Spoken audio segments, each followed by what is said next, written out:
Bet apie draudimą ir apie jo privalomumą.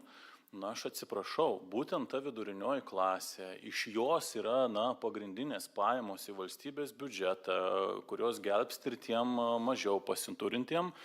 Ir dabar ta vidurinioji klasė jau pergyvenusi Euriboro visus pakilimus ir panašiai, kuri turi teisę norėti geresnio būsto ir gauti paskolą banke. Ten yra privaloma sąlyga turėti jūsų, taip sakoma, neprivalomą draudimą būsto.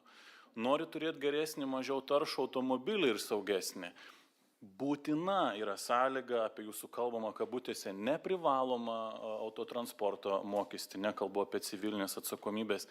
Tai kitaip tariant, ta realybė gaunasi, kad ir vėl ant tos pačios visuomenės grupės pečių užkraunama visa našta ir būtent to draudimo klausimai čia yra labai svarbus. Dėl to mes taip reaguojam.